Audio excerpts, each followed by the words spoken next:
Hi guys, this is the first day of Harry Potter and the Sorcerer's Stone, the illustrated version. So we're going to start with chapter 1 called The Boy Who Lived, and I wanted you to see the pictures as we go along. Okay, so let's get started.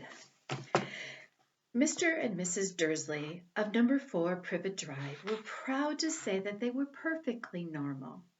Thank you very much. They were the last people you'd expect to be involved in anything strange or mysterious, because they just didn't hold with such nonsense. Mr. Dursley was the director of a firm called Grunnings, which made drills. He was a big, beefy man with hardly any neck, although he did have a very large mustache. Mrs. Dursley was thin and blonde and had nearly twice the usual amount of neck, which came in very useful as she spent so much of her time craning over garden fences, spying on the neighbors. The Dursleys had a small son called Dudley, and in their opinion there was no finer boy anywhere. The Dursleys had everything they wanted, but they also had a secret. And their greatest fear was that somebody would discover it. They didn't think they could bear it if anyone found out about the Potters. Mrs. Potter was Mrs. Dursley's sister, but they hadn't met for several years. In fact, Mrs. Dursley pretended she didn't have a sister because her sister and her good-for-nothing husband were as un-Dursleyish as it was possible to be. The Dursleys shuddered to think what the neighbors would say if the Potters arrived in the street.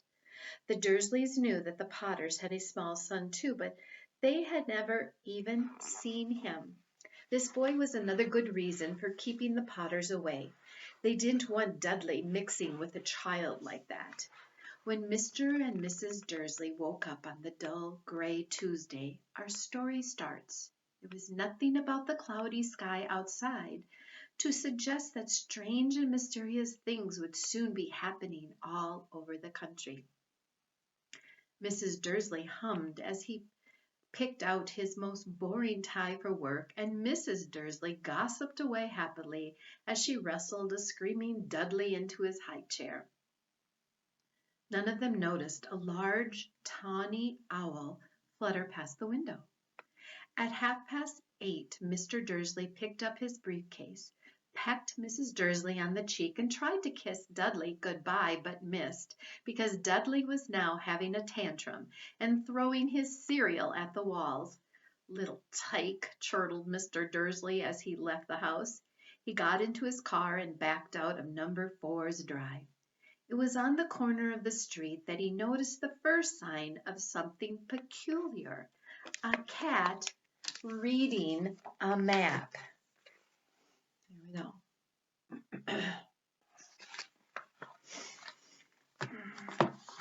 For a second, Mr. Dursley didn't realize what he had seen. Then he jerked his head around to look again. There was a tabby cat standing on the corner of Privet Drive, but there wasn't a map in sight.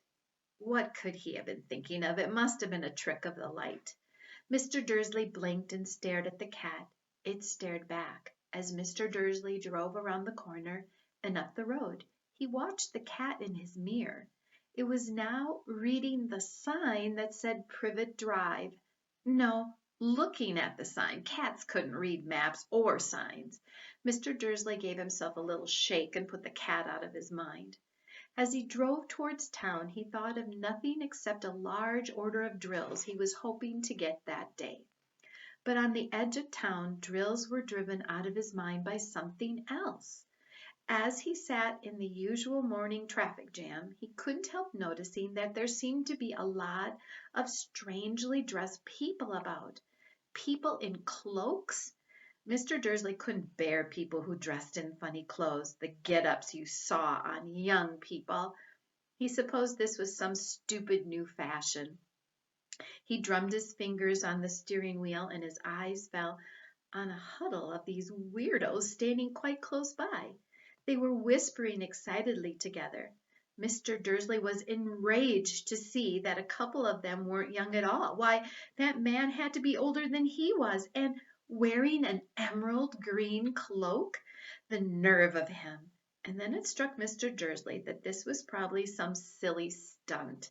These people were obviously collecting for something. Yes, that would be it. The traffic moved on, and a few minutes later Mr. Dursley arrived in Grunning's car park, his mind back on drills. Mr. Dursley always sat with his back to the window in his office on the 9th floor. If he hadn't, he might have found it harder to concentrate on drills that morning. He didn't see the owls swooping past in broad daylight, though people down in the street did. They pointed and gazed open-mouthed as owl after owl sped overhead. Most of them had never seen an owl, even at night time. Mr. Dursley, however, had a perfectly normal owl-free morning. He yelled at 5 different people. He made several important telephone calls and shouted a bit more. He was in a very good mood until lunchtime, when he thought he'd stretch his legs and walk across the road to buy himself a bun from the baker's opposite. He'd forgotten all about the people in cloaks until he passed a group of them next to the baker's. He eyed them angrily as he passed. He didn't know why, but they made him uneasy. This lot were whispering excitedly, too, and he couldn't see a single collecting tin. It was on his way back past them, clutching a large doughnut in a bag, that he caught a few words of what they were saying. The Potters. That's right. That's what I heard. Yes, their son, Harry. Mr. Dursley stopped dead in his tracks.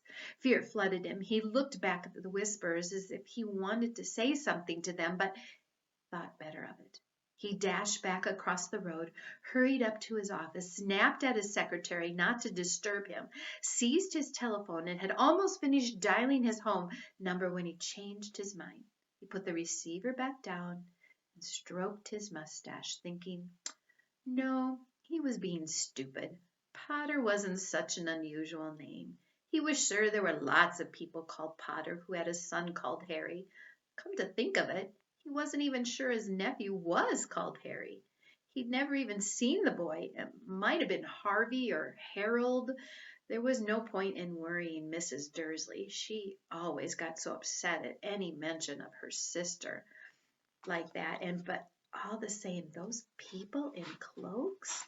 He found it a lot harder to concentrate on drills that afternoon, and when he left the building at 5 o'clock, he was still so worried that he walked straight into someone just outside the door. Sorry, he grunted, as the tiny old man stumbled and almost fell. It was a few seconds before Mr. Dursley realized that the man was wearing a violet cloak. He didn't seem at all upset at being almost knocked to the ground. On the contrary, his face split into a wide smile, and he said in a squeaky voice that made passers-by stare, "Don't be sorry, my dear sir, for nothing could upset me today. Rejoice, for you know who has gone at last. Even muggles like yourself should be celebrating this happy, happy day." And the old man hugged Mr. Dursley around the middle and walked off. Mr. Dursley stood rooted to the spot. He had been hugged by a complete stranger. He also thought he had been called a muggle, whatever that was, and he was rattled. He hurried to his car and set off home, hoping he was imagining things, which he had never hoped before because he didn't approve of imagination. As he pulled into the driveway of number 4, the first thing he saw, and it didn't improve his mood, was the tabby cat he'd spotted that morning. It was now sitting on his garden wall. He was sure it was the same one. It had the same markings around its eyes. "Shoo!" said Mr. Dursley loudly. The cat didn't move. It just gave him a stern look. Was this normal cat behavior, Mr. Dursley wondered, trying to pull himself together? He let himself into the house. He was still determined not to mention anything to his wife. Mrs. Dursley had had a nice normal day. She told him about dinner, all about Mrs. Next Door's problems with her daughter, and how Dudley had learnt a new word, shan't. Mr. Dursley tried to act normally. When Dudley had been put to bed, he went into the living room in time to catch the last report on the evening news. And finally, bird watchers everywhere have reported that the nation's owls have been behaving very unusually today. Although owls normally hunt at night and are hardly ever seen in daylight, there have been hundreds of sightings of these birds flying in every direction since sunrise. Experts are unable to explain why the owls have suddenly changed their sleeping pattern. The news reader allowed himself a grin. Most mysterious. And now over to Jim McGuffin with the weather. Going to be any more showers of owls tonight, Jim? Well, Ted, said the weatherman, I don't know about that, but it's not only the owls that have been acting oddly today. Viewers as far apart as Kent, Yorkshire, and Dundee have been phoning in to tell me that instead of the rain I promised yesterday, they've had a downpour of shooting stars. Perhaps people have been celebrating bonfire night early. It's not until next week, folks, but I can promise a wet night tonight. And here is one of the owls that's flying. That's enough for today. See you tomorrow.